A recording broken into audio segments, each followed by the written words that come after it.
So many of the tech leaders that I work with, when faced with a stressful situation, end up feeling emotionally overwhelmed or escaping into their thoughts and getting lost in them.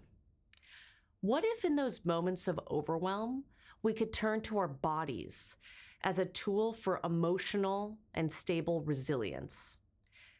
Hi, my name is Tracy Lawrence. I'm a former founder and executive coach. And by the end of this video, you'll leave with some frameworks and practices for how to ground in your body when you're dealing with stressful times. This topic is near and dear to me because it was part of my own transition journey as a startup founder. In 2020, I sold my company and I spent a lot of time reflecting and meditating. In these longer meditations, I started to meet this really uncomfortable pressure in my stomach, and it carried with it anger and rage and horror and disgust. I didn't have any cognitive framing, and what it led me down was actually studying my bodily felt senses to understand what is it that I actually feel at any time, and how could I remove that blocker to feel safe in my body. That's what led me to the work of Dr. Peter Levine, the founder of somatic experiencing.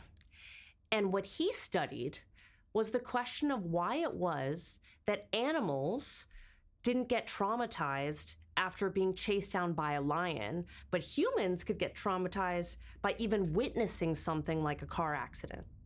And he studied these gazelles that would get chased down by cheetahs and narrowly escape. And what he found is that the gazelles afterwards were fine. Why? Because when he studied them, for 20 minutes after they went into fight or flight mode, they actually knew in their nervous systems that they had to shake it out. And they would shake for 20 minutes continuously until all of that activation energy was released from their system. The problem is when we hold these experiences, when we hold the fight or flight in our bodies as tension and we don't actually find a way to healthfully release it, then we start to feel stuck. Then we don't feel safe anymore. I want to talk about this idea of the window of tolerance. So the window of tolerance in a normal person and a normal central nervous system looks like healthy amounts of activation energy and then deactivation energy that swings up and down within an acceptable range of resilience. The problem is that for founders and leaders, we wake up in the morning and instead of having natural flows of activation, the first thing we do is pick up our phone. And then we see a Slack message that someone important is leaving the company. And all of a sudden, our natural activation energy, instead of flowing softly like a curve, spikes up above our upper limit of tolerance. At the upper limit, you have hyperactivation. This is the fight or flight response. This is exaggerated startle and hypervigilance.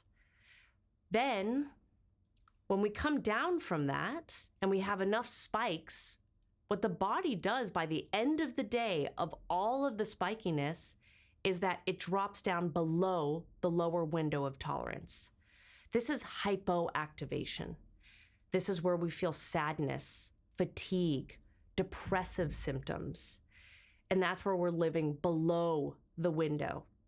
It's because we've lost touch with the natural cycles of activation and deactivation that we don't know where our window of tolerance is. So what does this have to do with emotional resilience? Emotional resilience is finding that perfect window in between. How do we meet the situations without getting hyper or hypoactivated?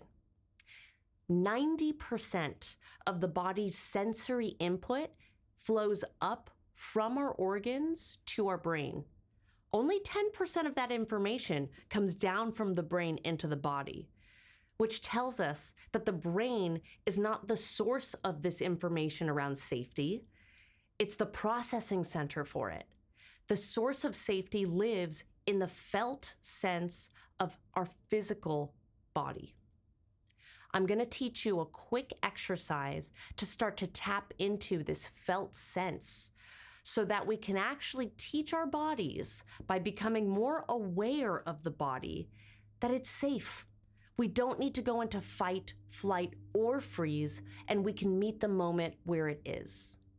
I'll attach a felt sense vocabulary in the notes below so that you can expand your dictionary of what the felt sense means. But as a brief overview, the felt sense are sensations that include temperature. Are you hot or cold?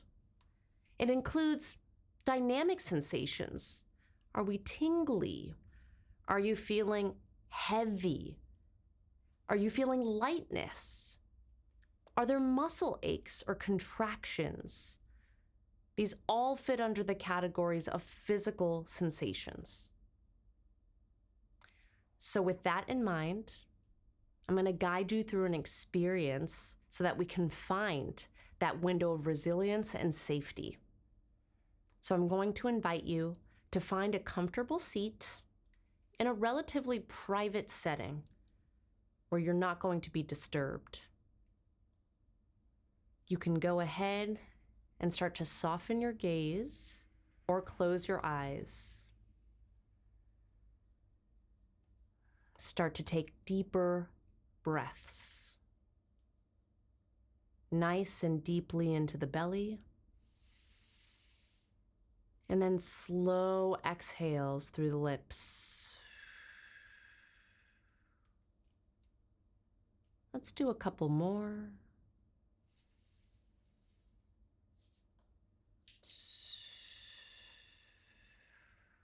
As you exhale, start to relax your shoulders and start to tune in to your physical body. First, start to notice the surface that you're on. Maybe the ground or your seat in a chair. Notice that surface. Is it firm or soft? And how does it feel to be seated or lying on that firm or soft surface?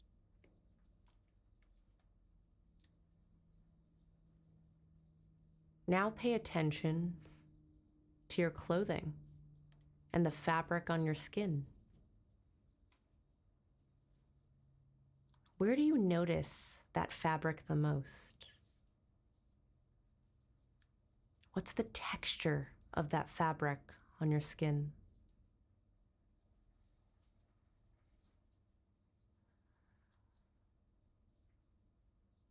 Next, I'd like you to feel underneath your skin. What physical sensations do you notice there? Is there tingling? Maybe some constriction? Maybe some ease? I'd like you to focus on one of the more pleasant sensations and take a breath into that part of your body. And as you breathe into it, notice if that awareness makes the sensation more or less pleasant.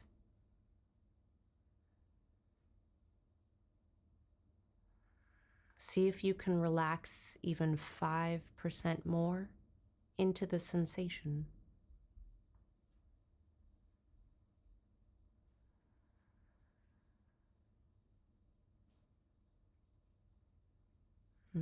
Start to center your breathing and your body as we prepare to come out of the exercise. You can slowly wiggle your fingers and toes. And then when you're ready, Gently open your eyes. I'd love to invite you in the comments below to share, what did you learn?